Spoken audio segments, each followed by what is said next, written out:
പെരുമ്പാവൂർ ശ്രീ ധർമ്മശാസ്ത്ര ക്ഷേത്രത്തിൽ ശുചിമുറികൾ ഒരുങ്ങുന്നു. വ്യാഴാഴ്ച രാവിലെ പദ്ധതിയുടെ ശിലാസ്ഥാപന കർമ്മം നടന്നു. നഗരസഭാ ചെയർപേഴ്സൺ KN സംഗീത ഉദ്ഘാടനം നിർവഹിച്ചു. ചടങ്ങിൽ നിരവധി പേർ പങ്കെടുത്തു.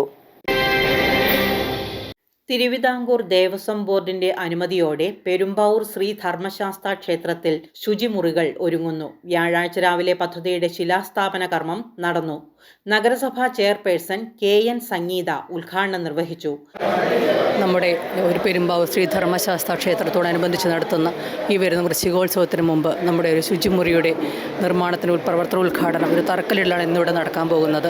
അതിൻ്റെ ഔപചാരികമായ തറക്കല്ലിടൽ ചടങ്ങിലേക്ക് എല്ലാവർക്കും സ്വാഗതം ആശംസിക്കുന്നതോടൊപ്പം തന്നെ നമ്മുടെ ഒരു വ്യക്തി ശുചിത്വം എന്ന് പറയുന്നത് നമ്മളൊരു അമ്പലത്തിലേക്ക് ദർശനത്തിന് കയറുന്നതിന് മുമ്പ് ഓരോ ഹിന്ദുമത വിശ്വാസിയെ സംബന്ധിച്ച് വളരെയേറെ ഒരു അത്യാവശ്യമായ ഒരു ഘടകം തന്നെയാണിത്. അതിനകത്തേക്ക് നമുക്കിനിയിപ്പോൾ വൃശ്ചിക മാസം വരാൻ പോകുന്നു. ഒരുപാട് അയ്യപ്പ ഭക്തജനങ്ങൾ വരുന്നു. അപ്പോൾ അതിനകത്തേക്ക് അവർക്കുള്ള സൗകര്യങ്ങൾ ഒരുക്കി കൊടുക്കുക എന്നുള്ളത് നമ്മുടെ ക്ഷേത്രോപദേശക സമിതിയുടെ ഒരു കർത്തവ്യം കൂടിയാണത്. ഒരു ഉത്തരവാദിത്വമായി കണക്കിലെടുത്തുകൊണ്ട് തന്നെ ഈ പരിപാടിയുടെ ഔപചാരികമായ ഉദ്ഘാടനം നിർവഹിച്ച് പ്രഖ്യാപിക്കും. ശബരിമല സീസൺ ഉൾപ്പെടെയുള്ള തിരക്കേറിയ കാലങ്ങളിൽ ദൂരദേശങ്ങളിൽ നിന്നും ക്ഷേത്രത്തിൽ എത്തുന്ന ആയിരക്കണക്കിന് ഭക്തർക്ക് പുതിയ പദ്ധതി ഗുണകരമാകുമെന്ന് ചെയർപേഴ്സൺ പറഞ്ഞു. ക്ഷേത്രോപദേശക സമിതി പ്രസിഡന്റ് NP ബാബു അധ്യക്ഷത വഹിച്ചു. നമസ്കാരം. സ്വാമിയെ ശരണമയ്യപ്പ.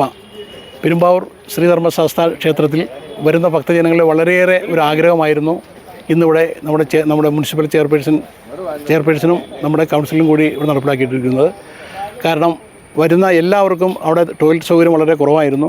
അതാണ് ഏറ്റവും ഏക ബുദ്ധിമുട്ടായിരുന്നത്. വളരെ നമുക്ക് സാക്ഷാത്കരിക്കാൻ പറ്റുമെന്നുള്ള ഒരു സന്തോഷത്തിലാണ് ഞങ്ങൾ എല്ലാ ഭക്തജനങ്ങളും. ഈ ക്ഷേത്രത്തെക്കുറിച്ച് പറയുമ്പോൾ ഏറ്റവും കൂടുതൽ പെരുമ്പാവൂർ ശബരിമലയ്ക്ക് പോകുന്ന ഒരു ഇടത്താവളമാണ്.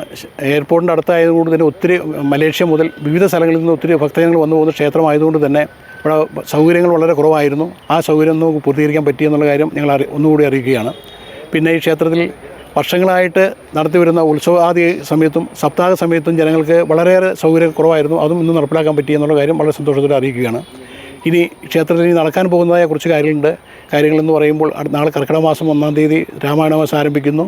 കൂടാതെ നമ്മുടെ ക്ഷേത്രത്തിൽ അഷ്ടമംഗല പ്രശ്നം നടത്തിയിരുന്നു. അഷ്ടമംഗല പ്രശ്നത്തിൻ്റെ പരിഹാര ക്രിയയുടെ മുന്നോടിയായിട്ട് തന്ത്രിമുഖ്യൻ്റെ നേതൃത്വത്തിൽ ഒരു മൃത്യുഞ്ജയ ഹോമവും ഗണപതി ഹോമവും മഹാഗണപതി ഹോമവും നമ്മൾ ഈ 24-ാം തീയതി സ്റ്റാർട്ട് ചെയ്യുന്നതാണ്.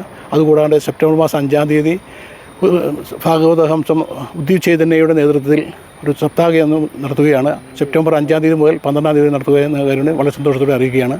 സ്വാമിയെ ശരണമയ്യപ്പ. Ward councillor Shalini Pradeep, Devaswom board sub group officer Neena Vijayan, ക്ഷേത്രോപദേശക സമിതി സെക്രട്ടറി P വിജയകുമാർ, ജോയിന്റ് സെക്രട്ടറിമാരായ സുരേഷ് ഭാസ്കർ, അനിൽ പൊയ്യക്കാരൻ, കമ്മിറ്റി അംഗങ്ങളായ TK അശോക് കുമാർ, ഹരീന്ദ്രനാഥ്, പ്രതാപചന്ദ്രൻ, ഉണ്ണികൃഷ്ണൻ തുടങ്ങിയവർ പങ്കെടുത്തു. രാമായണ മാസാചരണം, ജൂലൈ 24-ന് നടക്കുന്ന മൃത്യുഞ്ജയ ഹോമം, മഹാഗണപതി ഹോമം, സെപ്റ്റംബർ 5 മുതൽ 12 വരെ നടക്കുന്ന സപ്താഹയജ്ഞം എന്നിവയുടെ ഒരുക്കങ്ങൾ പൂർത്തിയായിട്ടുണ്ടെന്ന് ഭാരവാഹികൾ അറിയിച്ചു. News desk media city, Perumbavoor.